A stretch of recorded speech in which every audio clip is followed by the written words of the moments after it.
Sahabat Pijar TV, terima kasih sudah klik video YouTube ini. Kiranya kebenaran firman yang saudara dapatkan menerangi kehidupan saudara. Untuk mudah menyaksikan video-video lainnya dan mendapatkan update dengan cepat, klik subscribe. Jangan lupa, berkat Tuhan jangan disimpan sendiri. Klik tombol share di bawah dan bagikan video ini ke sebanyak-banyaknya orang yang saudara kenal. Salam terang bagi Indonesia.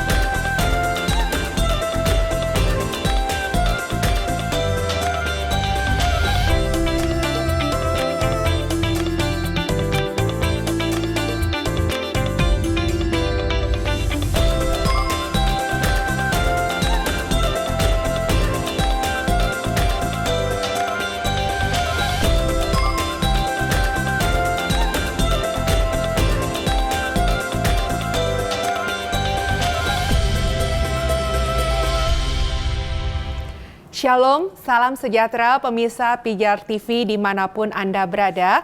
Senang sekali kita berjumpa dalam program Ku Tahu Yang Kupercaya. Saya percaya Anda adalah penonton setia dari program acara ini dan begitu bersemangat untuk senantiasa menantikan program ini ditayangkan.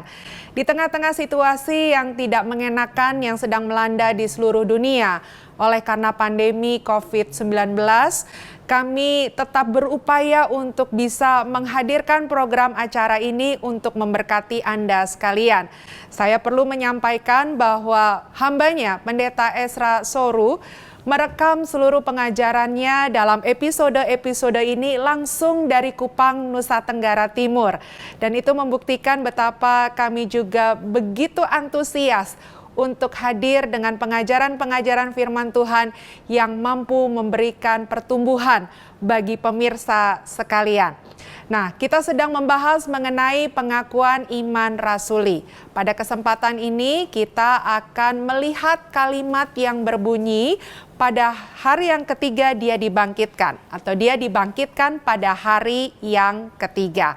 Nah, ini menjadi pembahasan yang begitu menarik pemirsa karena ada banyak orang mengatakan apakah benar hitungan 3 hari ya itu terjadi pada kebangkitan Kristus. Ada yang berkata tidak 3 hari, ada yang berkata memang benar 3 hari. Nah, ini mana yang benar? Tentunya hambanya sudah siap untuk menerangkan hal tersebut kepada Anda sekalian. Tidak menanti lama, kalau ada pertanyaan, pendapat dan saran sampaikan ke nomor SMS yang ada di layar kaca dan hambanya Pendeta Ezra Soru hadir memberkati Anda.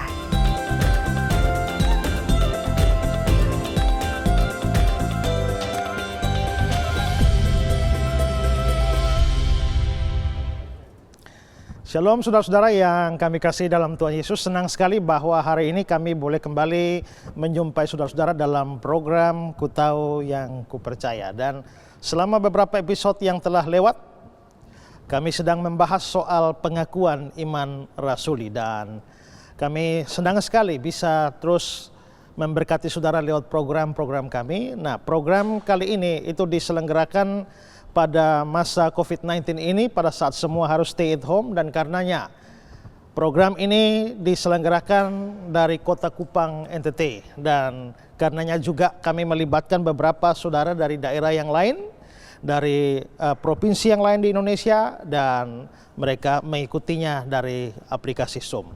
Kami senang sekali bisa terus membantu saudara-saudara di dalam mengerti firman Tuhan, mengerti kebenaran dari hari ke hari dengan lebih baik lagi. Dan kalau sampai hari ini Pijar TV masih bisa terus mengudara, semua karena dukungan saudara-saudara juga. Dan kami tetap mengharapkan dukungan saudara-saudara. Program ini bisa sampai kepada saudara-saudara membutuhkan pembiayaan yang banyak. Dan kalau saudara juga merindukan untuk mengambil bagian dalam pelayanan ini, di layar kaca Anda ada nomor rekening, Anda boleh mengirimkan bantuan Anda supaya semua itu dapat digunakan untuk memproduksi konten-konten yang baik yang memberkati banyak orang.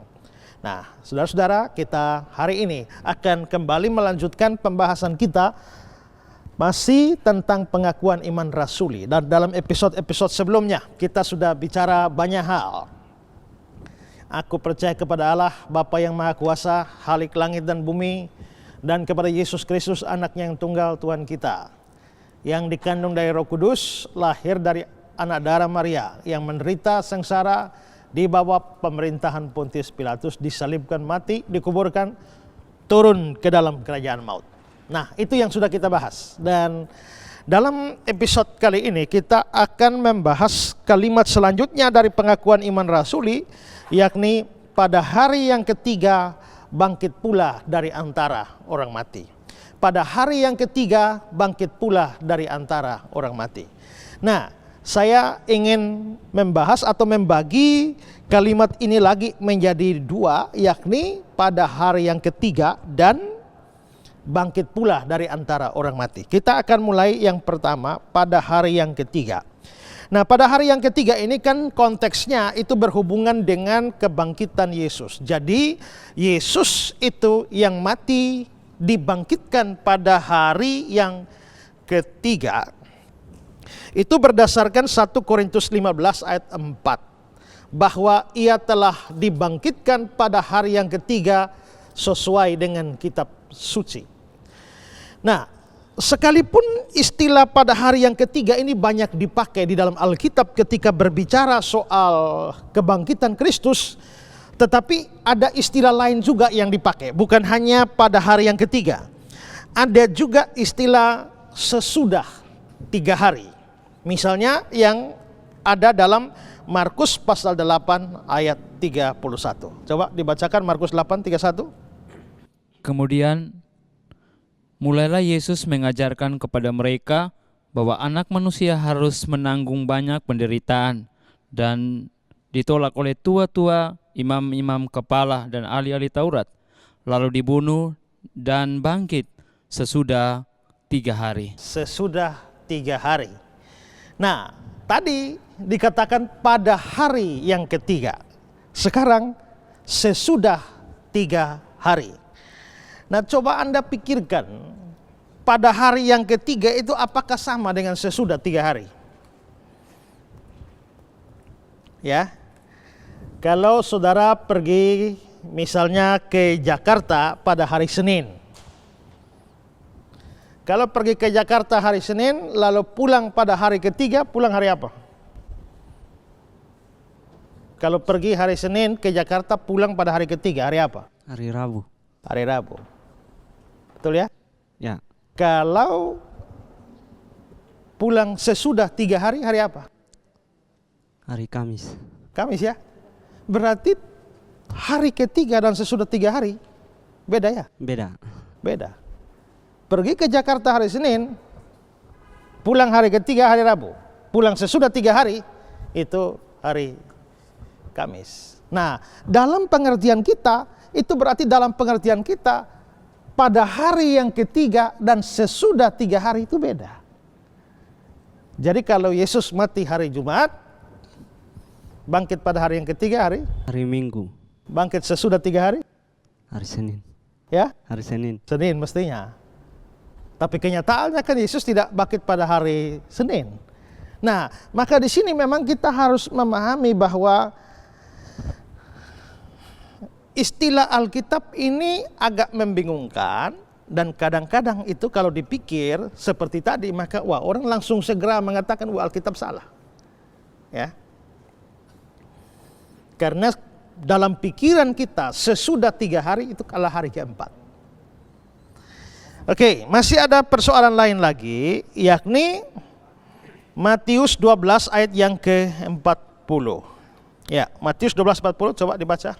Sebab seperti Yunus tinggal di dalam perut ikan 3 hari 3 malam, demikian juga anak manusia akan tinggal di dalam rahim bumi 3 hari 3 malam. Ya, anak manusia akan tinggal dalam rahim bumi 3 hari 3 malam. Berarti kita sudah dapat 3 istilah ini. Pada hari yang ketiga, sesudah 3 hari 3 malam. Nah, kalau 3 hari 3 malam, berapa jam itu? Ya, 72 jam. 72 jam. Ya. Tapi Yesus itu mati hari Jumat, bangkit hari Minggu pagi-pagi. Maka itu sebenarnya hanya 1 hari 2 malam sebenarnya. Kan Jumat malam ada di kuburan, Sabtu malam. Hanya 2 malam. Enggak 3 hari, 3 malam. Ya, jadi hanya cuma 1 hari saja sepanjang hari Sabtu, Minggu pagi-pagi sudah bangun. Jadi sebenarnya kalau dihitung secara matematis, Yesus hanya berada dalam kuburan 1 hari 2 malam, dan itu berarti 36 jam. Sedangkan ayat itu mengatakan bahwa 3 hari 3 malam yang mestinya jadi 72 jam. Ya, gara-gara kata-kata semacam inilah maka seringkali Alkitab diserang sebagai sesuatu yang salah.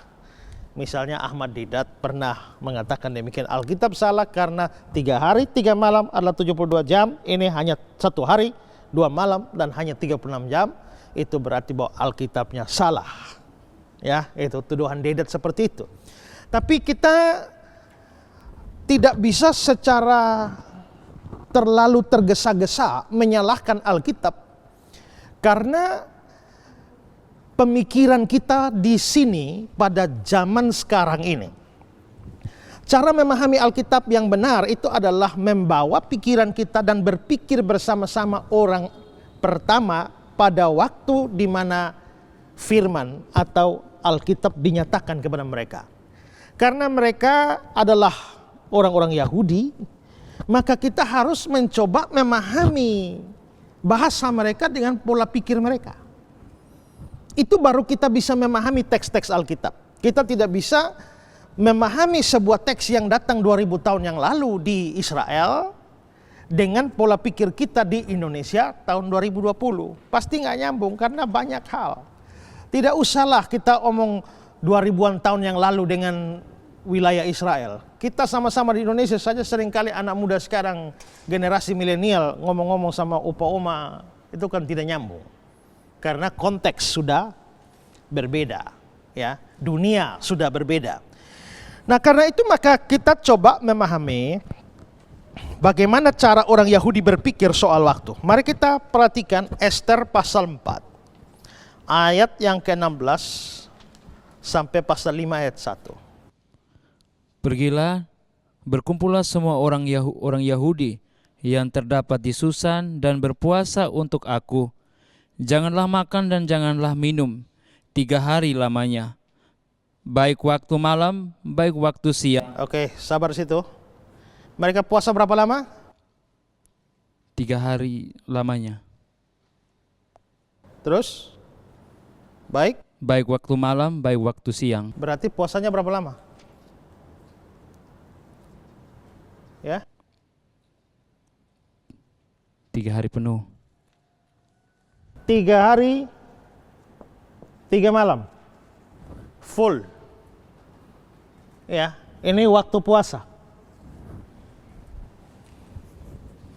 Terus Aku serta dayang-dayangku pun akan berpuasa demikian, dan kemudian aku akan masuk menghadap raja. Sungguh pun berlawanan dengan undang-undang. Kalau terpaksa aku mati, biarlah aku mati. Maka pergilah Mordekai dan diperbuatlah tepat seperti yang dipesan Ester kepadanya. Pada hari yang ketiga, Ester mengenakan pakaian ratu, lalu berdirilah ia di pelataran dalam istana raja. Di tempat di depan istana raja, raja bersemayam di atas takhta kerajaan di dalam istana, berhadapan dengan pintu istana itu. ya, perhatikan ya bahwa waktu puasanya 3 hari lamanya, baik waktu malam, waktu siang. Aku serta dayang-dayangku akan berpuasa demikian, dan kemudian aku akan masuk menghadap raja. Apa artinya kemudian? Kemudian artinya, ya, kalau waktu puasanya 3 hari 3 malam full, maka kemudian hari keberapa? Ya, hari keempat. Karena ini habis puasa baru menghadap raja. Maka puasanya full 3 hari 3 malam, kemudian setelah puasa baru menghadap raja, itu berarti hari keempat. Tapi di situ pasal 5 ayat 1 dia bilang, pada hari yang ketiga Ester mengenakan pakaian ratu. Loh, kalau begitu kayaknya puasanya belum selesai nih. Harusnya tunggu dulu, harusnya kalau ikut logika kita pada hari yang keempat, setelah puasa selesai, baru masuk. Nah, di sini kita bisa melihat bahwa rupanya mereka antara sesudah 3 hari dan pada hari yang ketiga, itu mereka tidak bedakan. Itu cara berpikir mereka seperti itu. Kisah Rasul pasal 10, ayat 3, ayat 9 dan ayat 23, nanti perhatikan. Saya suruh stop di mana, stop dulu. Ya, setelah itu baru lanjut. Ya, Kisah 10 ayat 3. Dalam suatu penglihatan, kira-kira jam 3 petang, jelas tampak kepadanya seorang malaikat Allah masuk ke rumahnya dan berkata kepadanya, Cornelius. Ya, sabar. Penglihatannya jam berapa? Jam 3 petang. Nah, saudara perlu mengerti bahwa permulaan harinya orang Yahudi tidak sama dengan kita. Kalau permulaan hari kita mulai dari pukul 00, tengah malam itu baru rubah tanggal. Tapi orang Yahudi itu mulainya jam 6 sore. Nah, kalau ini jam 6 sore mulai hari, penglihatannya didapat jam berapa? Jam 3 petang. Berarti jam 3 sore. Jam 3, 4, 5, 6. Ini mulai hari baru. Start hari di sini. Berarti di sini ini hari sebelumnya. Hari sebelumnya yang mana kurang 3 hari itu kena hari baru. Yang ini hari sebelumnya. Nah, penglihatan itu kena jam berapa? Jam 3 petang. Jam 3 petang. Kalau ini jam 6 sore, 5, 4, 3. Ini batas ya, batas hari ya. Penglihatannya di sini.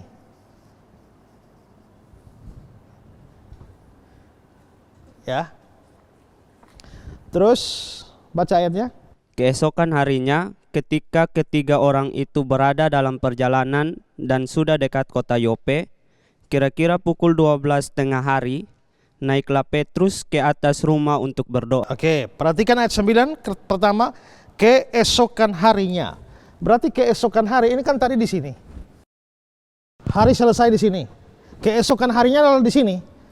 Jam 6 berarti jam 6 sore, jam 7 malam, 8 malam. Terus sampai jam 12 siang Petrus berdoa. Ya. Terus ayat yang ke-23. Ia mempersilahkan mereka untuk bermalam di situ. Keesokan harinya ia bangun dan berangkat bersama-sama dengan mereka, dan beberapa saudara dari Yope menyertai dia. Oke, keesokan harinya berarti di sini. Ya. Sudah di sini lagi, ini kan batas hari, keesokan harinya. Ya. Terus ayat 24. Dan pada hari berikutnya, sampailah mereka di Kaisarea. Cornelius sedang menantikan mereka dan ia telah memanggil sanak saudaranya dan sahabat-sahabatnya berkumpul. Oke, nah di sini berarti pada hari berikutnya. Berarti hari berikut lagi. Nah, kalau kita melihat seperti ini, berarti ada berapa hari? Jam 3 sampai sini. 3 jam saja ya. Keesokan harinya full. 1 hari lagi. Keesokan harinya full lagi. Pada hari berikutnya full lagi. Berapa hari? Semua berapa hari? 1 hari? 2? 3. Kalau 1 hari 24 jam, 24 jam, 24 jam, ini berapa? 72 jam. Ingat, tambah 3. Tambah 3, maka semua 75 jam. Ini dihitung. Ya, 1, 2, 3, 4. Nah, 75 jam. Sekarang perhatikan ayat 30-nya. Kisah 10 ayat 30. Jawab Kornelius, 4 hari yang lalu, kira-kira pada waktu yang sama seperti sekarang, yaitu jam 3 petang, aku sedang berdoa di rumah.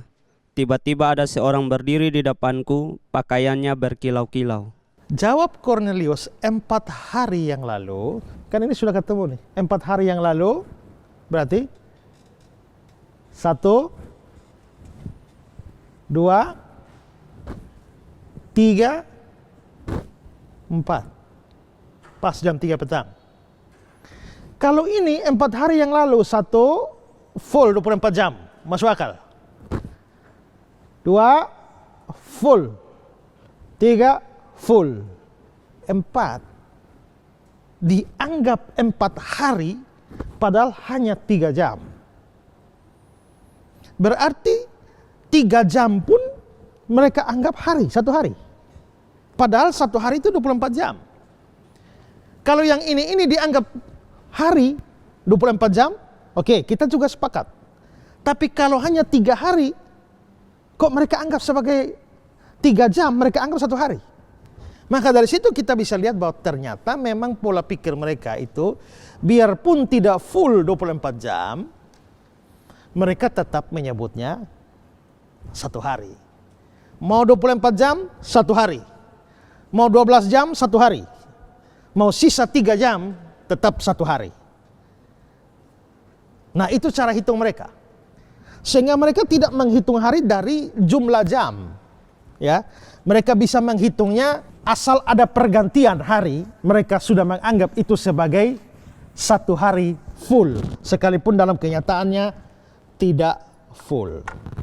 Saya kira ini juga pemikiran yang tidak terlalu asing. Saya pernah nginap di hotel, masuk jam 10 malam, pukul 22. Saya keluar hari berikutnya, jam 14, jam 2 siang. Saya berapa jam di hotel itu? Saya masuk jam 10 malam, ya, 14 jam. Belum 24 ya. Begitu saya check out, 1 malam kan 500.000. Begitu saya check out, dia minta bayar 1 juta. Saya bilang, kenapa bisa 1 juta? 1 hari 500.000. 1 hari 24 jam, sedangkan saya cuma 14 jam. Jadi harus bayar 1 hari. Dia bilang, tidak bisa Pak. Pak masuk jam 10 malam, itu sampai dengan jam 12 siang, itu 1 hari. Karena Pak lewat dari jam 12 siang, maka itu sudah tergolong hari berikut. Saudara bayangkan, saya harusnya dari jam 12 siang sampai jam 12 siang. Tapi ini sudah jam 10 malam, sudah berkurang. Tetap mereka anggap 1 hari. Padahal tidak full. Dari jam 12, keluar jam 2, baru 2 jam, mereka anggap 1 hari, 500.000 lagi. Saya bilang, tidak bisa dong, secara matematika tidak bisa. Tapi mereka bilang, ini bukan urusan matematika, ini peraturan hotel. Kalau begitu maka memang dalam pengalaman kita pun ternyata tidak semua. Ya, kita pun cukup familiar dengan pemikiran bahwa sekian jam itu dianggap sebagai 1 hari full. Oke, lihat lagi ayat yang lain, Kejadian 7 ayat yang ke-12. Dan turunlah hujan lebat meliputi bumi 40 hari 40 malam lamanya. Ya, jadi hujannya 40 hari 40 malam, full. Nah, tapi coba perhatikan ayat 17, Kejadian 7 ayat 17. 40 hari lamanya air bah itu meliputi bumi. Ya, cukup di situ. 40 hari lamanya air bah itu meliputi bumi. Di ayat 12 dibilang air bah 40 hari 40 malam. Tapi di ayat 17 dibilang bahwa 40 hari. 40 malamnya mana? Tidak muncul lagi. Itu berarti bahwa dalam pikiran mereka 40 hari 40 malam sama dengan 40 hari. Jadi mau sebut 40 hari atau 40 hari 40 malam sama saja pengertiannya. Bagi kita yang mau menghitung secara matematis, kan 40 hari 40 malam itu kan lebih lama daripada 40 hari. Tapi bagi mereka tidak. Ya. Jadi itulah pola pikir mereka. Nah, kalau pola pikir mereka 40 hari 40 malam sama dengan 40 hari, maka waktu kebangkitan Yesus 3 hari 3 malam sama dengan berapa? Kalau 40 hari 40 malam sama dengan 40 malam 40 hari, 3 hari 3 malam sama dengan 3 hari. Jadi kalau dikatakan bahwa Yesusnya bangkit pada hari ketiga atau sesudah 3 hari, ya sama. Tidak ada masalah dengan 30 hari, 3 hari 3 malam. Jadi hitung-hitungannya jadi seperti ini. Ini ya, batas jam 6 sore ya. Harinya. Yesus mati hari apa? Hari Jumat. Hari Jumat jam berapa? Jam 3 sore. Ya. Yesus mati hari Jumat jam 3 sore di sini. Karena dalam hitungan mereka, biarpun sisa 3 jam dianggap 1 hari, maka 3 jam 3 sore sampai jam 6 sore, ini 1 hari. Sepanjang hari Sabtu, Yesus ada di kuburan. Ini dianggap 1 hari. Lalu, Yesus bangun, hari Minggu pagi-pagi sudah bangkit. Ini belum full harinya. Tapi mereka anggap 1, ya sudah. 3 hari. Walaupun ternyata ada hari Jumat dan hari Minggu tidak full jamnya 24. Tapi dianggap 1 hari dalam pikiran mereka. Yang full ini cuma Sabtu. Nah, karena itulah maka hari pertama Jumat, hari kedua Sabtu, hari ketiga itu Minggu, itu dianggap sebagai full hari. Maka tidak bertentangan dengan istilah 3 hari 3 malam. Ya. Sekarang bagaimana dengan istilah pada hari ketiga dan sesudah 3 hari tadi? Karena dalam pikiran kita sesudah 3 hari itu harusnya hari keempat. Nah, sekarang mari kita lihat Matius 27 ayat 63-64. Matius 27 63-64. Dan mereka berkata, Tuan, kami ingat bahwa si penyesat itu sewaktu hidupnya berkata, sesudah 3 hari aku akan bangkit. Oke, sabar. Orang-orang Yahudi ini pergi kepada Pilatus, mau minta jaga kubur. Karena apa? Mereka ingat bahwa si penyesat itu, Yesus itu, sewaktu hidupnya berkata, sesudah 3 hari aku akan bangkit. Pikiran kita sesudah 3 hari artinya hari keempat. Jadi kalau Yesus itu bangkit sesudah 3 hari, berarti kubur harus dijaga sampai hari keempat. Tapi sekarang baca ayat 64. Karena itu, perintahkanlah untuk menjaga kubur itu sampai hari yang ketiga. Cukup. Perintahkan untuk menjaga kubur sampai Hari yang ketiga. hari ketiga. Loh, kalau Yesus bangkit sesudah 3 hari, mestinya suruh jaga sampai hari 4. Itu kalau kita. Ya. Tapi ternyata Yesus bangkit sesudah 3 hari, tapi kubur dijaga sampai hari ketiga. Berarti menurut pikiran mereka, sesudah 3 hari dan pada hari yang ketiga itu sama. Ya. Itu sama. Agak aneh memang ya, cara pola pikir mereka ya. Bagi kita tidak masuk di akal. Tapi kita tidak bisa salahkan karena itu adalah tradisi, pola pikir. Jadi kita tidak usah mempersoalkan itu masuk akal atau tidak masuk akal. Yang penting adalah itulah tradisi mereka. Karena kalau mau pikir masuk akal tidak masuk akal juga di daerah-daerah di Indonesia juga ada banyak hal yang tidak masuk akal. Ya, saudara pergi ke Medan, lalu bilang mau naik motor, jangan pikir motor itu sepeda motor, tidak. Di Medan motor itu adalah mobil. Ya, jadi kita mau naik motor, itu artinya mau naik mobil. Terus kalau kita mau naik mobil, itu kita mau naik kereta. Jadi mobil itu kereta, ya. Lalu motor itu mobil. Kok rasanya tidak masuk akal? Mau masuk akal atau tidak masuk akal, itulah budaya mereka. Gitu kan? Di Kupang juga ada. Kalau di Jawa bilang bajingan itu kurang ajar tuh. Dasar bajingan kau.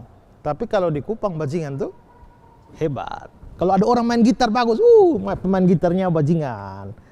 Ya. Kalau ada pengkhotbah bisa khotbah bagus, itu pendeta bajingan. Nah, artinya pendeta hebat. Ya. Tapi kalau misalnya di daerah lain, pendeta bajingan, artinya bilang pendeta jahat, itu saya tonjok kau, begitu kan? Tapi kalau di Kupang itu pujian, mau masuk akal tidak masuk akal, itulah budaya kita. Hitung-hitung waktu model seperti itu mau masuk akal atau tidak masuk akal, itulah cara hitung mereka untuk memahami teks Alkitab, karena teks Alkitab itu ditulis dalam pola pikir dan kebudayaan mereka, ya kita sesuaikan. Jangan kita paksakan pikiran orang Indonesia tahun 2020 untuk memahami teks Alkitab di Israel tahun 2000 tahun yang lalu, ya. Nah, jadi itu sebenarnya tidak ada masalah, hanya butuh pemahaman tentang pola pikir saja kita bisa menyelesaikan masalah. Yesus bangkit pada hari ketiga, Yesus bangkit sesudah 3 hari, dan Yesus ada di kuburan 3 hari 3 malam. Itu bisa selesai hanya dengan memahami pola pikir orang Yahudi. Oke, jelas?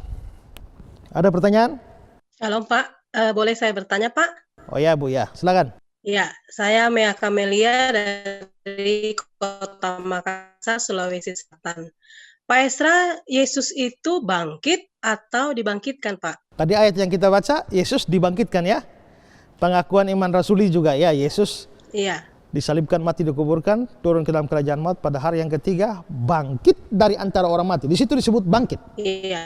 Tapi belum tahu bangkit atau dibangkitkan. Atau dibangkitkan. Nah, teks yang kita lihat tadi yaitu 1 Korintus pasal 15 ya.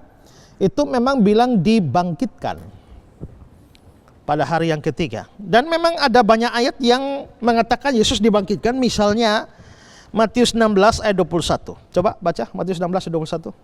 Sejak waktu itu Yesus mulai menyatakan kepada murid-muridnya bahwa ia harus pergi ke Yerusalem dan menanggung banyak penderitaan dari pihak tua-tua, imam-imam kepala dan ahli-ahli Taurat. Lalu ia dibunuh dan dibangkitkan pada hari yang ketiga. Ya, dibangkitkan. Satu lagi, 2 Korintus 5:15. Dan Kristus telah mati untuk semua orang, supaya mereka yang hidup tidak lagi hidup untuk dirinya sendiri, tetapi untuk Dia yang telah mati dan telah dibangkitkan untuk mereka. Dibangkitkan. Kalau Yesus itu dibangkitkan, itu berarti ada orang yang membangkitkan Yesus. Atau ada pihak lain, pribadi lain yang membangkitkan Yesus. Terus siapa yang membangkitkan Yesus? Coba Kisah Rasul pasal 2 ayat 32.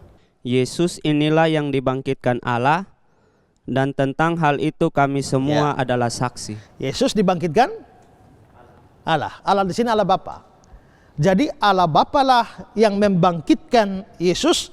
Hal yang sama juga bisa dilihat dalam Roma pasal 6 ayat yang keempat. Itu juga dibangkitkan oleh kemuliaan Bapa.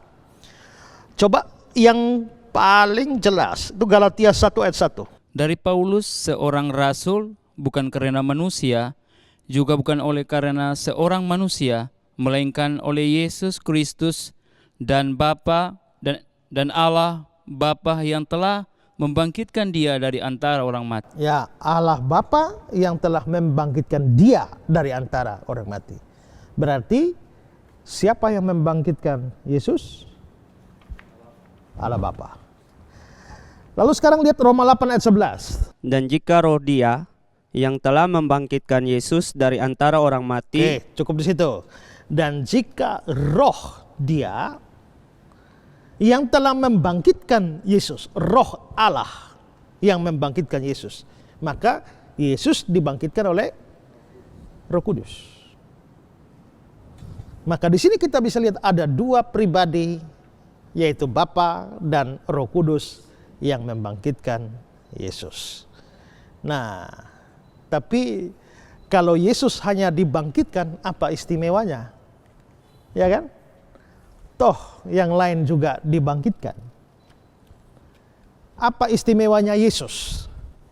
Nah, di sini kita tidak boleh stop hanya sampai di situ, ya.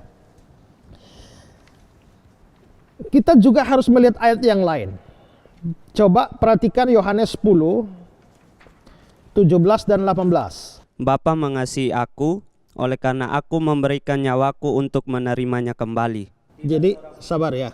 Ini Bapa mengasihi aku oleh karena aku memberikan nyawaku. Jadi ini urusan memberi nyawa. Kalau memberi nyawa artinya mati ya. Ya. Oke, lanjut. Ayat 18, tidak seorang pun mengambilnya Tidak seorang pun mengambilnya. Mengambil apa? nyawa Nyawa. Tidak seorang pun mengambil nyawa. Terus? daripadaku, melainkan aku memberikannya. Memberikannya. Aku memberikannya itu adalah memberikan nyawa. Terus? Menurut kehendakku sendiri, aku berkuasa memberikannya dan berkuasa mengambilnya kembali. Aku berkuasa memberikannya, memberikan nyawa, dan berkuasa mengambilnya kembali. Mengambil apa? Nyawa. Mengambil nyawa. Berarti di sini Yesus bilang, aku berkuasa memberikan nyawa, aku berkuasa mengambil nyawa. Mengambil nyawa kembali. Kalau dia berkuasa mengambil nyawanya kembali, berarti yang membuat dia bangkit itu siapa? Dirinya sendiri, karena aku berkuasa mengambilnya kembali. Ya, maka di situ ayat itu jelas Yesus mengklaim dia punya kuasa membangkitkan diri sendiri. Kalau di dalam Darby Bible dikatakan, I have authority to take it again. Aku mempunyai otoritas, mempunyai kuasa, otoritas untuk ambil kembali. Ya. Oke, sekarang juga lihat lagi Yohanes pasal 2 ayat 19 sampai 21. Nah, konteksnya itu adalah Yesus merombak bait Allah. Dia mengusir orang-orang yang jual beli di bait Allah, dia menyucikan bait Allah. Dan atas tindakan itu orang Yahudi lalu menantang dia. Ya. Tanda apa yang kamu berikan sehingga kamu berhak melakukan ini? Terus Yesus jawab di ayat 19, Yohanes 2:19. Jawab Yesus kepada mereka, rombak bait Allah ini, dan dalam 3 hari aku akan mendirikannya kembali. Rombak bait Allah ini, 3 hari aku akan mendirikan kembali. Nah, orang Yahudi tidak memahami maksud Yesus. Mereka menafsirkan secara harfiah. Makanya mereka bilang 46 tahun orang bangun bait Allah ini dan kamu bisa bangun dalam 3 hari. Nah, tapi lalu Yohanes menjelaskan di Yohanes 20:21, yang dimaksudkan dengan bait Allah ialah tubuhnya sendiri. Kalau yang dimaksudkan adalah tubuhnya sendiri, itu bait Allah, maka rombak bait Allah ini, bait Allah itu tubuh. Kalau suruh rombak bait Allah ini artinya bunuhlah aku. Ya, matikanlah aku. Rombaklah aku. Dalam 3 hari aku akan membangunnya kembali. Kalau rombak di situ artinya bunuh, bait Allah itu artinya diri, maka bunuhlah aku, maka dalam 3 hari aku akan membangunkannya kembali. Berarti dalam 3 hari aku akan bangkit. Siapa yang membangun kembali? Aku. Kalau begitu itu Yesus. Maka dari sini kita juga bisa lihat bahwa ternyata Yesus juga membangkitkan diri sendiri. Jadi Ibu, tadi kita sudah lihat ayat-ayat bahwa siapa yang membangkitkan Yesus? Allah Bapa. Siapa yang membangkitkan Yesus lagi? Roh Kudus. Tapi ternyata Yesus bangkit sendiri. Kalau begitu kesimpulan kita, di dalam hal kebangkitan Yesus ternyata 3 pribadi Tritunggal, Bapa, Anak, dan Roh Kudus. Ketiganya bekerja. Memang ketiga pribadi ini banyak kerjasamanya. Waktu mencipta dunia ini juga Allah Bapa mencipta, Yesus mencipta, Roh Kudus juga mencipta. Pada waktu inkarnasi, Allah Bapa mengutus, Yesus yang diutus, Roh Kudus menciptakan mujizat sehingga Maria mengandung tanpa hubungan seks. Ya. Lalu Bapa mengutus Yesus untuk mengerjakan proyek keselamatan. Yesus melakukan proyek keselamatan. Roh Kudus menerapkan proyek itu di dalam diri orang percaya. Jadi memang Bapa, Anak, Roh Kudus ini kerjasamanya bagus. Itu harus menjadi pelajaran bagi kita untuk belajar bekerja sama seperti Bapa, Anak, dan Roh Kudus juga. Ya. Jadi kesimpulannya, Yesus dibangkitkan atau membangkitkan? Dibangkitkan dan juga bangkit sendiri. Oke. Ada pertanyaan lain? Iya Pak, saya mau bertanya Pak. Ya Pak Nyoman, silakan. Kebangkitan Yesus itu membuktikan bahwa dia itu adalah Allah atau Tuhan, kan begitu ya? Nah yang ingin saya tanyakan adalah bagaimana dengan ayat yang di Roma pasal 14 ayat yang ke-9 yang mengatakan bahwa Kristus telah mati dan hidup kembali supaya ia menjadi Tuhan. Nah, ini apa maksudnya Pak, menjadi Tuhan dalam ayat ini? Apakah sebelum bangkit Yesus itu bukan Tuhan? Nah, seperti itu. Tolong jelaskan Pak. Ya, Roma pasal 14 ayat yang ke-9 ya. Kristus telah mati dan hidup kembali supaya ia menjadi Tuhan. Nah, adanya kata-kata menjadi Tuhan ini seolah-olah sebelum itu dia bukan Tuhan. Ya, Kristus telah mati dan hidup kembali. Jadi dia waktu dia hidup kembali baru jadi Tuhan. Seolah-olah demikian. Kalau kita melihat juga sebenarnya ada ayat-ayat lain yang mirip-mirip seperti itu. Misalnya Roma 14 ayat 9 selain itu tadi juga ada Kisah 2 ayat 36. Coba baca Kisah 2 ayat 36. Jadi seluruh kaum Israel harus tahu dengan pasti bahwa Allah telah membuat Yesus yang kamu salibkan itu menjadi Tuhan dan Kristus. Ya, Allah, maksudnya Allah Bapa, telah membuat Yesus yang kamu salibkan itu menjadi Tuhan. Nah, di sini lebih jelas bahwa kelihatannya Yesus itu jadi Tuhan itu dibuat. Tapi ini kita tidak bisa mengartikan bahwa Yesus baru jadi Tuhan saat dia bangkit. Karena ada pendeta mengajar begitu juga berdasarkan ayat-ayat ini. Tapi apakah Yesus baru menjadi Tuhan saat dia bangkit? Coba kita lihat Lukas 2 ayat 11. Ini berita Natal. Lukas 2 ayat 11. Hari ini telah lahir bagimu juru selamat, yaitu Kristus Tuhan di kota Daud. Nah, berarti sudah Tuhan dong. Ini hari ini telah lahir bagimu, yaitu Kristus Tuhan. Berarti waktu lahir saja sudah disebut sebagai Tuhan. Berarti dia bukan baru jadi Tuhan setelah bangkit. Nah, tapi persoalannya adalah apa maksud ayat-ayat atau kata-kata Allah telah membuat Yesus menjadi Tuhan, ya, atau seperti Roma 14 ayat 9 tadi, yaitu supaya ia menjadi Tuhan. Nah, kalau kita memahami ayat ini kan urusan bahasa ini ya. Jadi memang bahasa itu bisa membuat kita salah menafsirkan. Yesus itu sudah adalah Tuhan. Tapi seringkali orang tidak percaya dia Tuhan, bukan? Sama seperti Allah itu ada. Tapi seringkali orang tidak percaya dia ada. Keberadaan Allah tidak bergantung pada kamu percaya dia ada atau tidak. Kamu tidak percaya dia ada pun dia tetap ada. Yesus itu Tuhan. Ya, kamu tidak percaya dia Tuhan pun dia tetap Tuhan.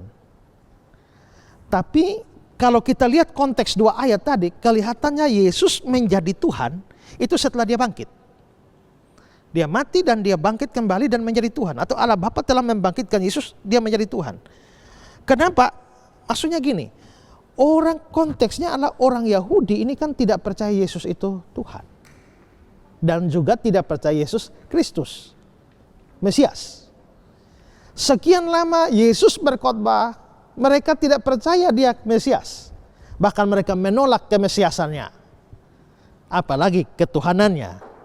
Tapi melalui peristiwa kebangkitannya, Allah Bapa sebenarnya sedang memberikan bukti. Yang sekian lama kamu tidak percaya bahwa dia Tuhan, dia Mesias, sekarang nih saya kasih bukti kebangkitan. Dan kebangkitan itu, dengan kata lain, kebangkitan itu dipakai oleh Allah Bapa untuk memproklamirkan bahwa sesungguhnya Yesus yang kamu tidak percaya itu, dia adalah Tuhan. Sesungguhnya Yesus yang tidak kamu percaya, dia itu adalah Kristus, dia itu adalah Mesias. Jadi ini bukan Tuhan menjadi Tuhan. Sudah Tuhan, hanya karena tidak diterima kebangkitan itu sebagai bukti, atau kebangkitan itu adalah proklamasi ketuhanan dan kekristusan Yesus, kemesiasan Yesus. Itu ayat itu harus diartikan demikian, ya. Karena yang bukan Tuhan pun dibikin bagaimanapun tidak bisa jadi Tuhan. Yang bukan Allah dibikin bagaimanapun tidak bisa jadi Allah. Bahkan Allah pun tidak bisa membikin yang bukan Allah jadi Allah. Tuhan pun tidak bisa membikin yang bukan Tuhan jadi Tuhan. Karena kalau dia bisa dibikin, berarti dia tidak kekal. Nah, yang tidak kekal tidak mungkin jadi Tuhan. Jadi ayat itu harus dipahami hanya sebagai proklamasi dan pembuktian ketuhanan dan kemesiasan Yesus saja. Nah, hanya demikian artinya bagi kita.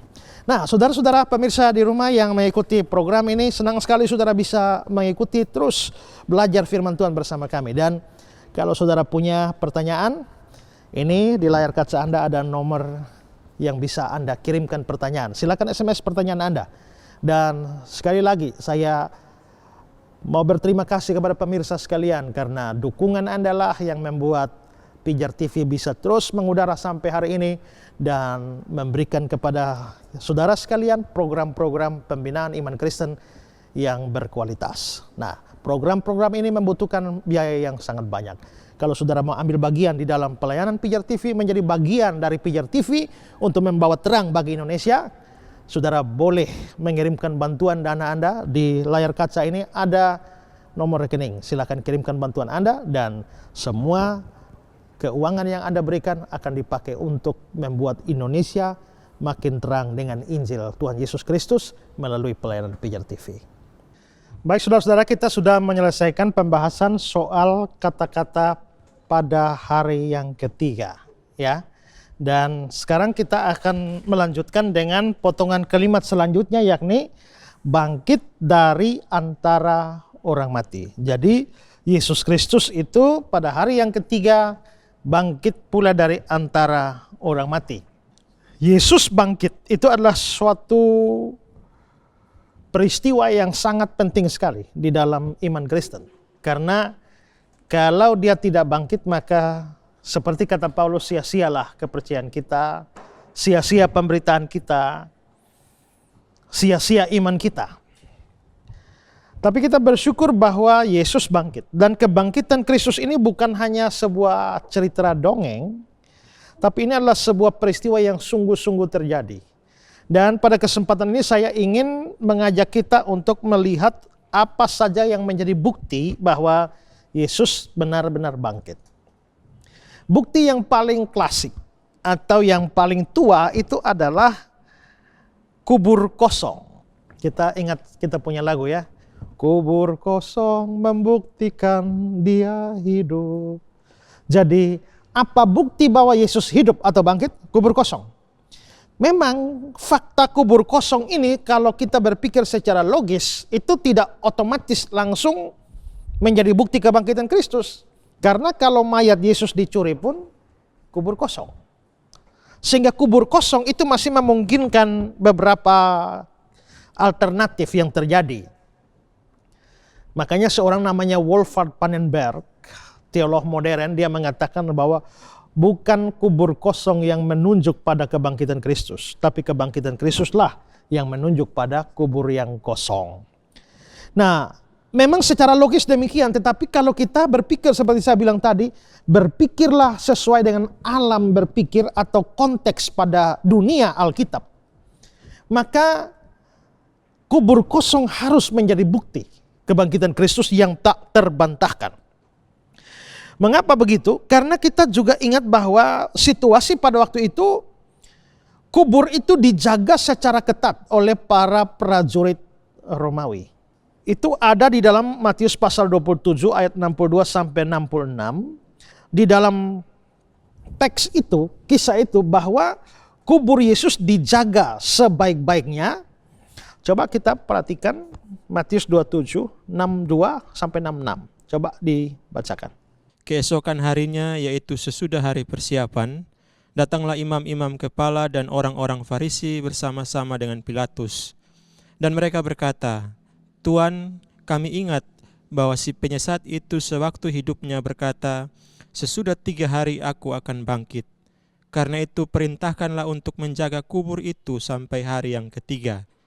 Jikalau tidak, murid-muridnya mungkin datang untuk mencuri dia, lalu mengatakan kepada rakyat, ia telah bangkit dari antara orang mati, sehingga penyesat yang terakhir akan lebih buruk akibatnya daripada yang pertama." Kata Pilatus kepada mereka, "Ini penjaga-penjaga bagimu. Pergi dan jagalah kubur itu sebaik-baiknya." Maka pergilah mereka, dan dengan bantuan penjaga-penjaga itu, mereka memeterai kubur itu dan menjaganya. Ya, lihat di sini ya, bahwa kubur Yesus dijaga, bahkan ayat 66 mengatakan bahwa mereka memeterai kubur itu dan menjaganya. Nah, saudara-saudara, kalau zaman dulu sesuatu barang atau benda atau apa saja kalau disuruh jaga, apalagi dengan meterai, itu bukan penjagaan biasa. Itu penjagaan super ketat, dan akibat dari kelalaian, kalau tidak jaga dengan baik, maka nyawa taruhannya. Kalau saya kasih ini, jaga spidol ini dengan materai, spidol ini berani hilang, kamu dihukum mati. Itu modelnya seperti itu. Menjaga tawanan, sampai tawanan lepas, yang jaga out, dibunuh mati. Itulah sebabnya kita melihat kasus kepala penjara Filipi. Coba lihat Kisah Rasul pasal 16 ayat 27.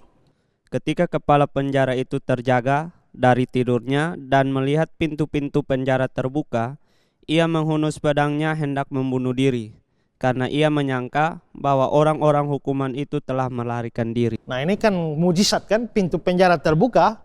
Nah, ini wah, ketika kepala penjara itu terjaga dari tidurnya melihat pintu terbuka, dia menyangka orang hukuman mau melarikan diri, lalu dia menghunus pedang hendak membunuh diri.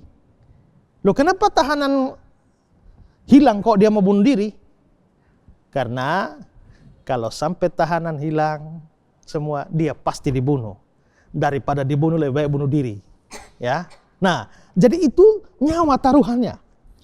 Nah, dalam konteks semacam itu, maka prajurit-prajurit disuruh menjaga mayat Yesus, kuburan Yesus.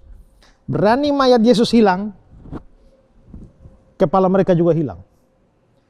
Nah, kalau saya bilang ini, pegang spidol ini, jaga baik-baik, kalau sampai hilang, kepala hilang. Kira-kira mau nyantai-nyantai, santai-santai dalam jaga? Tidak bisa. Apapun terjadi, usahakan tetap jaga dengan sedemikian rupa. Nah, penjaga-penjaga kubur Yesus berada di bawah ancaman hukuman mati kalau sampai mayat Yesus hilang. Dan ini rasanya aneh kalau mereka membiarkan mayat Yesus dicuri oleh murid-murid. Itu sesuatu yang tidak masuk akal. Sehingga kalau kita lihat bahwa Yesus, atau kita melihat bahwa ternyata kubur itu kosong. Lalu tuduhan dari para orang Yahudi ini bahwa mayat Yesus dicuri oleh murid-muridnya, itu menjadi satu tuduhan yang tidak masuk di akal. Kalau memang tahu murid-murid yang curi, tahu dari mana? Kan tidur semua. Mereka bilang, kami sementara para prajurit tertidur, murid-murid datang mencuri. Bahkan untuk membuka batu kubur, itu bukan pekerjaan main-main. Bayangkan bahwa ada prajurit, sekian banyak prajurit menjaga, lalu batu kubur yang besar begitu digulingkan, masa tidak sadar sama sekali? Tidur macam apa itu? Ya. Kalau memang mereka betul-betul tidur dan akhirnya tahu bahwa murid-murid mencuri mayat Yesus, kenapa tidak cari habis itu? Jadi jelas bahwa fakta kubur kosong itu memang harus membuktikan bahwa dia hidup sesuai dengan konteks pada masa itu. Kalau berpikir secara logis saja, maka memang kubur kosong tidak harus membuktikan Yesus hidup. Tapi kalau berpikir secara konteks Yahudi atau konteks Romawi pada zaman itu, maka harus disimpulkan dia benar-benar bangkit. Berikut adalah bahwa Yesus berulang kali menampakkan diri. Coba Kisah pasal 2 ayat yang ke-32. Yesus inilah yang dibangkitkan Allah, dan tentang hal itu kami semua adalah saksi. Kami semua adalah saksi. Yesus menampakkan diri, para murid adalah saksi. Nah coba saudara, kalau memang mayat Yesus dicuri ya, dalam kubur, mayat Yesus dicuri, terus selama 40 hari yang menampakkan diri muncul di sana sini itu siapa? Ya. Kalau mayat Yesus dicuri, pasti dicuri disimpan di hutan mana, kan begitu ya?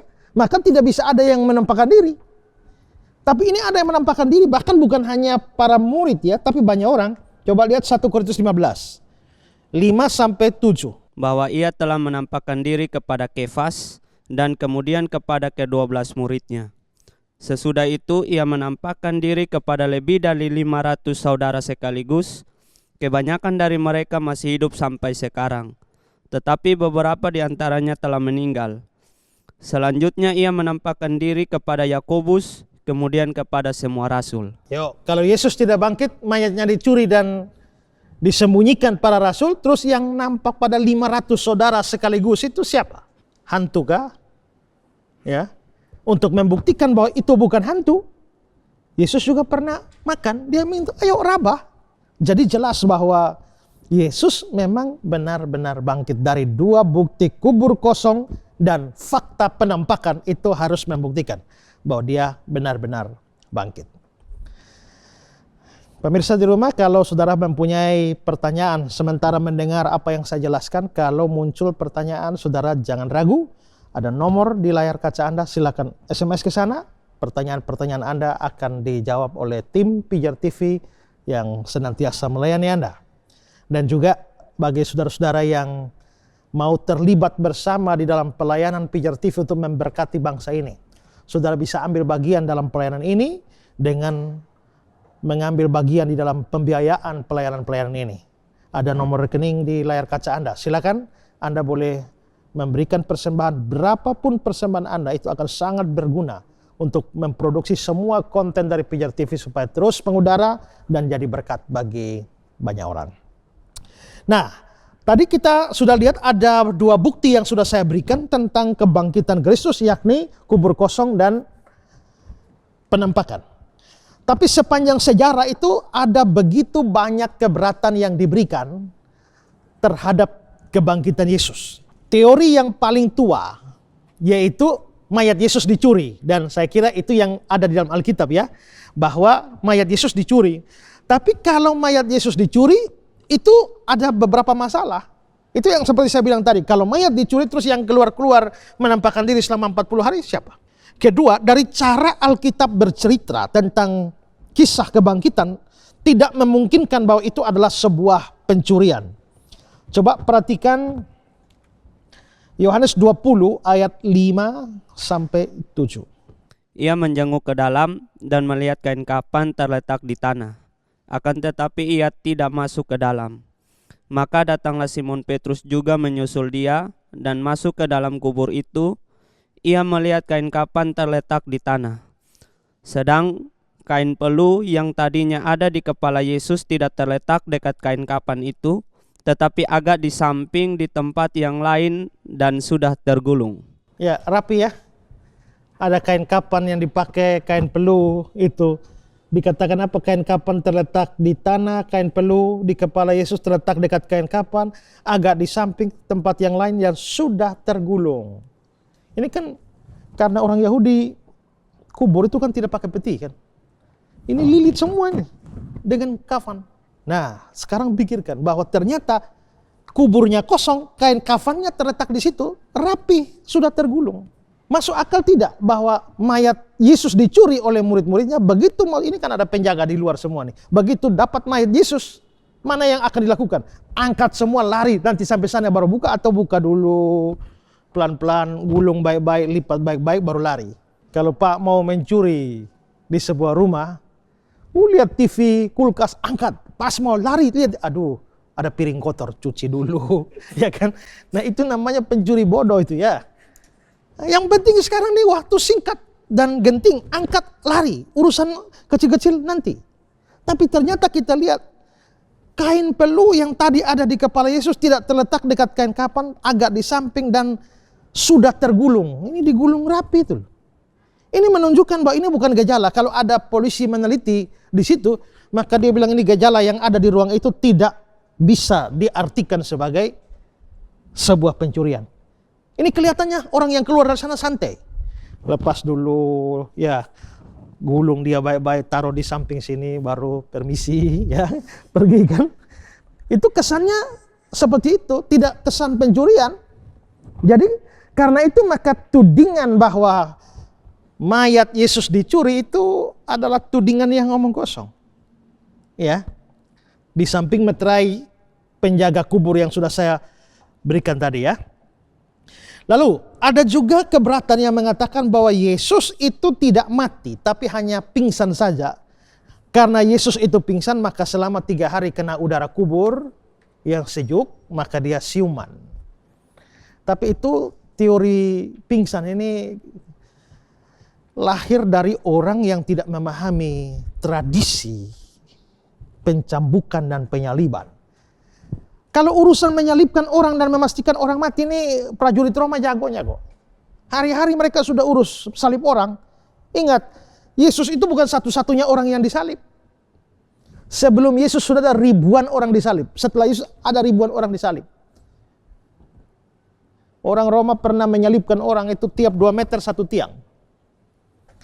Itu jaraknya kira-kira 50 km. Jadi tuh 50 km, 2 meter satu ini, satu. Ya, waktu mereka membasmi pemberontak. Jadi memastikan orang mati juga. Kita lihat bahwa ada 3 salib ya. Yesus dan 2 penjahat. Mereka datang cek. Ini ternyata 2 penjahat ini masih hidup, belum mati. Lalu ambil hamar, palu, diplak, hantam di sini. Untuk memastikan mati. Kenapa? Karena kan di atas salib itu kan, posisi di atas salib itu kan untuk bernapas. Ini 2 tulang ini memainkan peranan penting. Karena dia tergantung begini kan, tarik napas. Nah ini berarti 2 tulang ini penting. Kalau 2 tulang ini dipatahkan, kau mau ambil napas dari mana? Maka begitu mereka lihat 2 penjahat ini ternyata masih hidup, langsung ambil palu dan hancurkan tulang kakinya dan selesai. Cek Yesus, oh sudah mati. Ya, kalau belum mati maka pasti kakinya juga dipukul. Kalau kakinya dipukul sampai patah maka salahlah nubuat, karena nubuat bilang tidak ada tulangnya yang dipatahkan. Ya, karena itu Yesus lihat gejala sudah mati. Untuk memastikan Yesus mati tinggal ambil tombak saja, tusuk, keluar air dan darah. Oke, ini mati. Jadi memang mereka tuh pakarnya dalam urusan membunuh. Sehingga tidak mungkin mereka salah lihat bahwa ternyata Yesus hanya pingsan. Tidak. Karena itu maka teori pingsan ini tidak cukup kuat. Ada juga pandangan mengatakan bahwa Yesus tidak disalib sebenarnya. Tapi yang disalib itu adalah orang lain yang wajahnya itu mirip Yesus. Atau lebih tepatnya dimiripkan atau diserupakan dengan Yesus oleh Allah. Ya, jadi ini Yesus asli nih ya. Yesus asli tidak disalib. Ada orang lain, ada yang bilang Yudas, diubah wajahnya seperti Yesus, disalib. Terus Yesus aslinya ini. Yudasnya dikubur, Yesus asli keluar, menampakkan diri selama 40 hari. Coba saudara pikir, kalau ini Yudas, seperti teori mereka itu ya, Yudas yang disalib hanya Tuhan Allah mengubah wajah Yudas mirip Yesus. Hanya dikatakan yang diubah tuh wajahnya Yudas, mirip Yesus. Tapi hati Yudas tidak diubah menjadi hati Yesus. Ya, seandainya Yudas yang ada di atas kayu salib, kira-kira apa yang dia buat? Ya Bapa, ampunilah mereka karena mereka tidak tahu apa yang mereka perbuat. Mustahil. Di atas kayu salib dia bisa maki hancur semua yang ada di bawah, ya kan? Dia bisa mencaci maki semua di bawah, atau minimal dia teriak, hei kalian salah salib orang ini, aku Yudas bukan Yesus. Dan dia tidak akan keluarkan kalimat-kalimat yang luhur. Nah terus, waktu di atas kayu salib lagi dia bilang, hai, dia panggil Maria, hai ibu inilah anakmu, hai Yohanes anak inilah ibumu. Kalau dia Yudas bagaimana dia bisa ngomong bahwa ini ibunya ini anaknya, bagaimana dia peduli dengan Bunda Maria untuk menyerahkan pada pemeliharaan Yohanes kalau dia memang bukan Yesus. Terus kalau dibilang bahwa mayat Yudas dicuri, kalau memang nanti Yudasnya mati lalu yang keluar Yesus asli, mestinya kubur ada tetap isi. Tapi faktanya kubur kosong.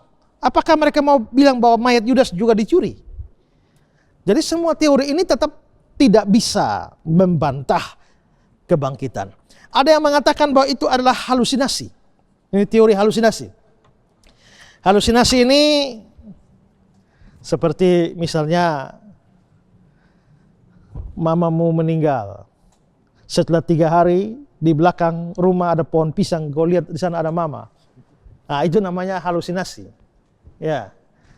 Sebenarnya tidak ada tapi melihat ada. Nah, katanya murid-murid itu mengharap kebangkitan Yesus lalu terjadi halusinasi. Tapi secara psikologis itu tidak bisa dibenarkan. Karena halusinasi paling-paling yang kau lihat di pohon pisang itu hanya kau saja yang lihat. Tidak bisa ajak rombongan lihat. Tapi yang menyaksikan kebangkitan Kristus itu lebih dari 500 orang sekaligus. Ya. Dan kalau itu halusinasi hanya bayangan, tidak bisa diajak ngobrol, ya, makan, disentuh-sentuh, tidak bisa. Tapi Yesus ternyata yang menampakkan diri itu bisa ngobrol, bisa ngomong, bisa makan, bisa disentuh. Maka itu pasti bukan halusinasi. Ada juga yang mengatakan bahwa Yesus itu memang bangkit, tapi tidak bangkit secara jasmani, hanya bangkit secara rohani saja. Ya, tubuh Yesus itu ada. Ini sama dengan penemuan makam Talpiot. Karena beberapa dekade yang lalu itu orang menemukan ada peti mati dari batu namanya osorium. Dan yang menariknya adalah bahwa di peti mati itu tertulis tulisan inilah kuburan keluarga Yesus dari Nazaret. Ya. Nah, hebohlah dunia persilatan, ya. Dunia teologi menjadi heboh. Sampai-sampai ada pendeta di Indonesia yang menulis di koran, salah satu koran nasional, dan mengatakan ternyata Yesus tidak bangkit. Dengan mengacu kepada penemuan makam Talpiot. Hasil uji radiokarbon memang menunjukkan itu berasal dari zaman Yesus. Nah, sehingga pendeta itu mengatakan bahwa Yesus itu tidak bangkit. Tapi bagaimana dengan kisah Alkitab bercerita tentang kebangkitan Yesus? Berarti Yesus hanya bangkit secara rohani. Di dalam iman murid-murid. Tapi bangkit secara fisik tidak. Ingat lagu Mars guru-guru. Terpujilah wahai engkau ibu bapa guru.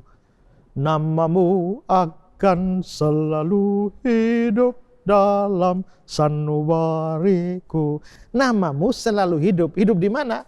Hidup di sanubariku, tapi kuburannya ada isi. Jadi Bapak Ibu guru ada tetap di dalam lubang kubur sana, tapi namanya selalu hidup dalam sanubariku. Nah, begitu juga Yesus itu fisiknya ada di Talpiot sana, makam Talpiot sana, tapi dia bangkit di dalam semangat dan iman para murid. Nah, itu kesimpulan dari pendeta itu waktu menulis di salah satu koran nasional kita, Suara Pembaharuan, bahwa Yesus tidak bangkit.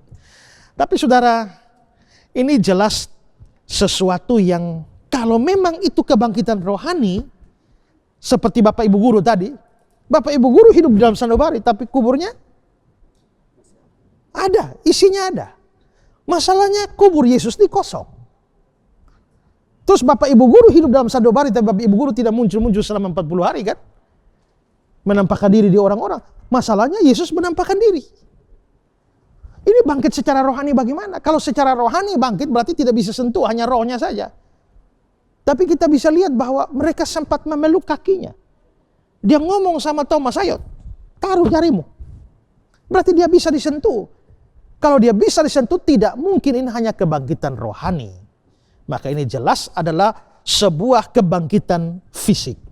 Jadi kita sudah bisa lihat bahwa memang ada banyak keberatan yang diberikan untuk menggugurkan kebangkitan Kristus. Tetapi gugur semua.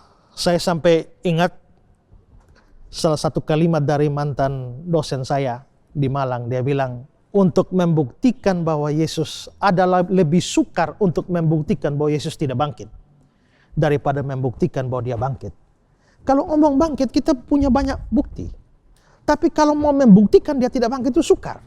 Kalau kita memakai misalnya suatu investigasi modern, memakai para wartawan atau peneliti untuk meneliti semua kasus ini, seperti misalnya yang dilakukan oleh Lee Strobel dalam bukunya The Case of Christ, ya, maka jelas bahwa dari sudut pandang hukum dan juga penelitian modern pun, semua fakta kalau dinilai tidak ada yang membantah kebangkitan.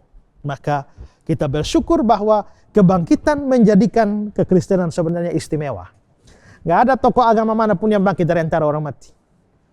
Ya, itulah sebabnya kita bersyukur bahwa sebab dia hidup, ada hari esok. Pendeta Stephen Tong pernah berkata bahwa karena kubur Yesus kosong, maka hati umatnya berisi. Tetapi kubur dari pemimpin-pemimpin agama di dunia ini berisi, maka hati umatnya menjadi kosong. Wah, kita harus bersyukur bahwa Tuhan kita bangkit dari antara orang mati. Oke, ada pertanyaan? Pak, Ya. saya mau tanya tentang dibangkitkan pada hari yang ketiga. Ya. Kenapa bukan kurang dari hari ketiga atau lebih dari hari ketiga? Kenapa harus bangkit pada hari yang ketiga? Terima kasih. Dibangkitkan pada hari pertama, begitu ya, atau dibangkitkan pada hari ketujuh. Ya. Kenapa kok hari ketiga? Dari sisi kisahnya, memang dia kan sudah bernubuat atau Yesus sudah mengatakan sebelumnya bahwa dia akan bangkit pada hari yang ketiga, ya. Matius 12 ayat 40, anak manusia akan tinggal dalam rahim bumi 3 hari 3 malam. Itu ayat yang sudah kita baca tadi. Juga Markus 8 ayat 31, bangkit sesudah hari ketiga. Lalu di Yohanes 2 dikatakan bahwa 3 hari aku akan mendirikan kembali. Jadi rupanya Yesus ini bilang dia akan bangkit hari ketiga. Makanya para musuh juga ingat ayat-ayat yang kita sudah baca tadi. Mereka pergi kepada Pilatus. Si penyesat itu waktu hidup berkata bahwa ya sesudah 3 hari aku akan bangkit. Nah, jadi dia sudah bilang 3 hari. Seandainya Yesus baru bangkit hari ke-7, orang akan bilang apa? Omong kosong. Ya, bilang 3, kenapa? Meleset. Atau kalau dia bangkit atau hari kedua dia sudah bangkit, katanya 3. Jadi orang kalau sudah tidak percaya, mereka bisa mencari apa saja. Seandainya Yesus memang bangkit hari kedua atau hari ke-7, tetap mujizat. Karena ini orang mati bangkit. Tapi kalau orang sudah tidak percaya, biarpun ada fakta kebangkitan, kalau harinya salah, mereka pasti akan menolak. Jadi Yesus memang harus bangkit pada hari ketiga karena dia sudah mengatakan itu. Tapi pertanyaannya adalah, tapi kenapa dia mesti tentukan hari ketiga? Itu menurut saya hari yang pas. Kalau sampai dia sebelum hari ketiga, orang bisa meragukan bahwa jangan-jangan memang pingsan saja. Ya.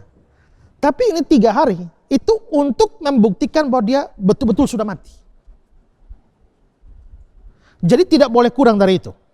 Kalau kurang dari itu akan menimbulkan kecurigaan bahwa jangan-jangan ini hanya koma atau hanya pingsan. Harus 3 hari untuk membuktikan, cukup waktu 3 hari untuk tahu pasti bahwa itu mati.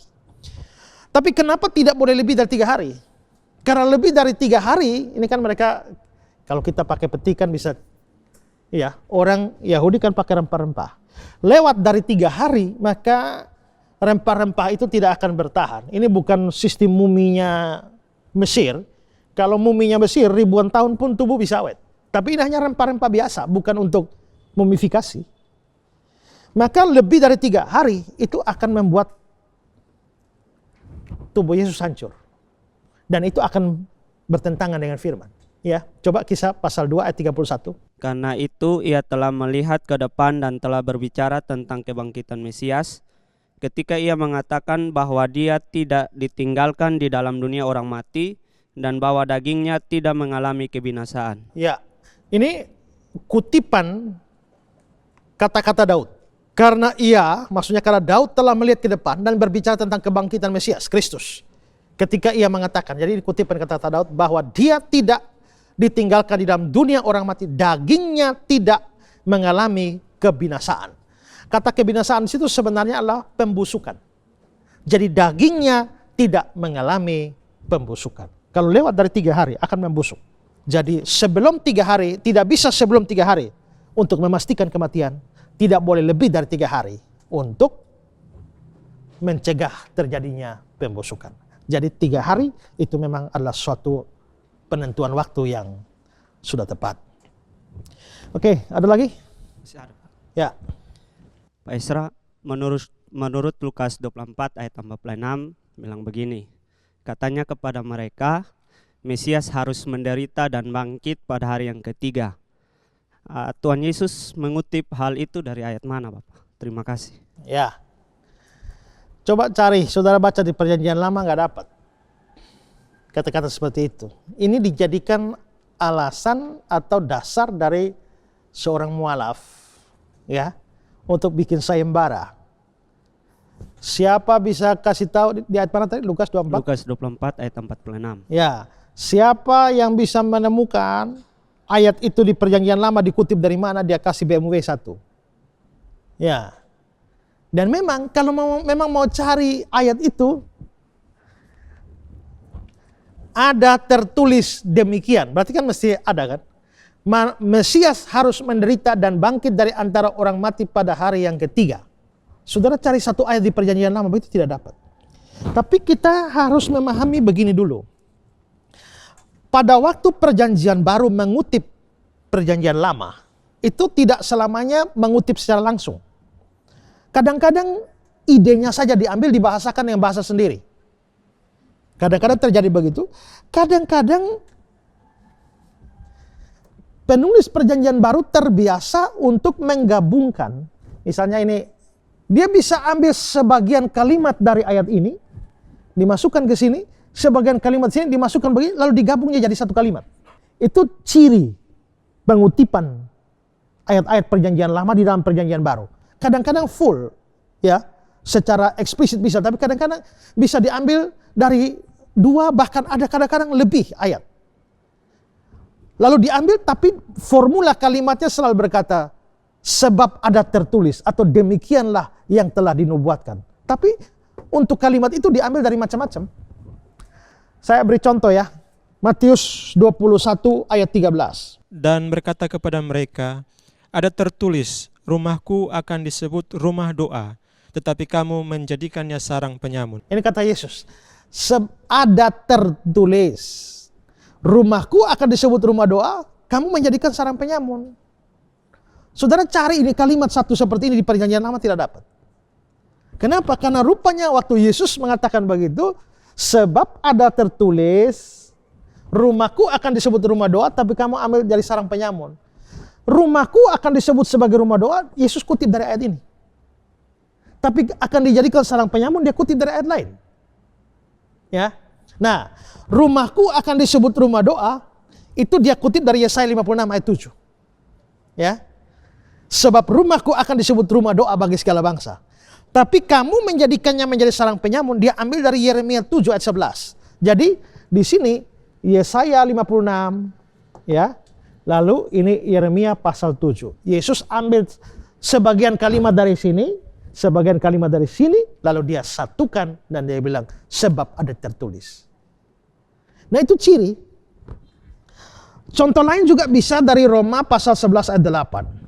Seperti ada tertulis, Allah membuat mereka tidur nyenyak, memberikan mata untuk tidak melihat dan telinga untuk tidak mendengar sampai kepada hari sekarang ini. Ya, itu juga Yesus menggabungkan 2 ayat. Ya, mata untuk melihat, telinga untuk mendengar, itu dia ambil dari Ulangan 29 ayat 4. Lalu Tuhan membuat kamu tidur nyenyak, diambil dari Yeremia 29 ayat yang ke-10. Jadi itu modelnya seperti itu. Nah, sekarang kembali kepada persoalan yang saudara tanyakan. Lukas 24 ayat 46.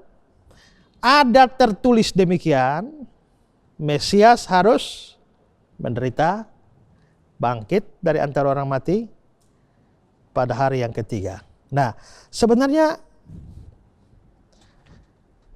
Mesias harus menderita. Kedua, dia mati. Ketiga, dia bangkit. Keempat, pada hari ketiga. Jangan mengharapkan semua ini muncul di satu ayat di Perjanjian Lama. Tidak. Tadi sudah saya tunjukkan. Kalau begitu, Mesias itu harus menderita, itu diambil dari ayat lain. Mati dari lain. Bangkit dari lain. Pada hari ketiga dari lain. Ya, maka misalnya Mesias harus menderita. Banyak ayat Perjanjian Lama mengatakan itu. Misalnya Yesaya 53 ayat 4 sampai 7, Mazmur 22, ya. Hampir seluruh Mazmur 22 itu adalah Mazmur mesianik, menggambarkan Mesias menderita. Kalau Yesus mati, itu diambil dari Yesaya 53 juga. Khususnya ayat yang ke-8 dan ayat yang ke-9. Itu bicara Yesus nubuat tentang kematian dari hamba Tuhan. Lalu dia bangkit. Dia bangkit juga dari Yesaya 53. Ayat yang ke-10, ayat yang lain. Dan juga Yesaya dari Yesaya 53 ayat 10 dan juga Mazmur atau nubuatan Daud tadi bahwa dia tidak akan dibiarkan melihat kebinasaan. Kalau 3 hari, 3 malam, dari mana? Dari kisah Yunus. Karena Yunus itu Yesus pernah mengatakan ya, coba Matius 12 ayat 40. Sebab seperti Yunus tinggal di dalam perut ikan 3 hari 3 malam, demikian juga anak manusia akan tinggal di dalam rahim bumi 3 hari 3 malam. Seperti Yunus tinggal dalam perut ikan. Yunus ini kan dalam Perjanjian Lama kisahnya. Berarti Yesus memang mengambil di situ. Bahwa itu berhubungan, itu karena mereka minta tanda kepada Yesus. Coba Lukas 11, 29, 30. Ketika orang banyak mengerumuninya, berkatalah Yesus, angkatan ini adalah angkatan yang jahat. Mereka menghendaki suatu tanda, tetapi kepada mereka tidak akan diberikan tanda selain tanda Nabi Yunus. Jadi Yesus mereka minta tanda. Yesus tidak mau kasih tanda selain tanda Nabi Yunus. Ya. Sebab seperti Yunus menjadi tanda untuk orang-orang Niniwe, demikian pula lah anak manusia akan menjadi tanda untuk angkatan ini. Ya, lalu ayat 32. Pada waktu penghakiman, orang-orang Niniwe akan bangkit bersama angkatan ini dan mereka akan menghukumnya.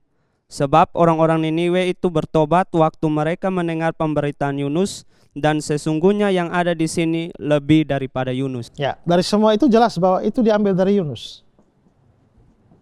Jadi mati diambil di sini, menderita di sini, mati di sini, bangkit di sini, pada hari ketiga diangkat sini. Komplit semua. Karena itu kalau Yesus mengatakan di dalam Lukas 24 itu, ya, bahwa ada tertulis Mesias harus menderita, mati, bangkit pada hari yang ketiga. Ada tertulis dalam banyak ayat Perjanjian Lama. Siapa yang mengharuskan harus mengambil dari satu ayat? Nah, itulah kesalahan mualaf itu sampai akhirnya memberi tantangan sayembara. Tapi kalau sudah dijawab begini, dia nggak berani kasih BMW-nya, ya. Nah, oke. Baik, saudara-saudara, kita sudah berbicara banyak soal kebangkitan Kristus pada hari yang ketiga. Kalau saudara di rumah punya pertanyaan, silakan. Kirimkan pertanyaan saudara, ada nomor di layar kaca ini, silakan kirimkan pertanyaan. Juga saya berterima kasih juga kepada semua pemirsa yang terus memberi dukungan kepada Pijar TV melalui bantuan dana, di mana dana saudara dapat dipakai untuk memproduksi konten-konten yang baru yang bisa memberkati banyak orang lewat pelayanan Pijar TV. Kami tetap beri kesempatan kepada saudara untuk memberikan persembahan saudara bagi pelayanan Pijar TV. Ada nomor rekening di layar kaca Anda. Silakan Anda boleh mengirimkan bantuannya dan kami pastikan bahwa setiap persembahan saudara akan dikelola untuk menjadi berkat bagi banyak orang. Dan kita akan menyambung lagi pelajaran-pelajaran kita selanjutnya dari pengakuan iman rasuli. Tapi episode kita kali ini berakhir di sini. Salam terang bagi Indonesia. Tuhan memberkati.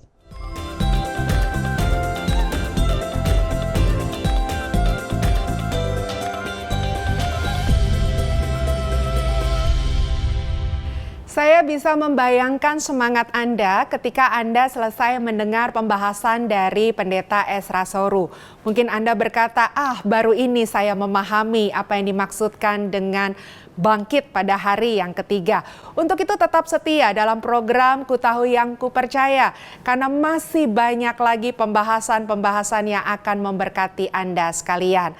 Kami juga mengucapkan terima kasih untuk setiap donasi yang pemirsa sampaikan kepada Pijar TV, sehingga program Ku Tahu Yang Ku Percaya senantiasa bisa ditayangkan di layar kaca Anda. Dan juga kami mampu memproduksi program-program acara lainnya yang tidak kalah luar biasanya untuk memberkati pemirsa. Kalau ada saran, pendapat, dan pertanyaan seperti biasa, sampaikan di nomor SMS yang tertera di layar kaca. Dan saat ini selesai episode kita, dan kita akan ketemu lagi di episode yang lainnya. Tetap setia dalam program Ku Tahu Yang Ku Percaya. Saya mengucapkan terima kasih dan Tuhan Yesus memberkati. Salam terang bagi Indonesia.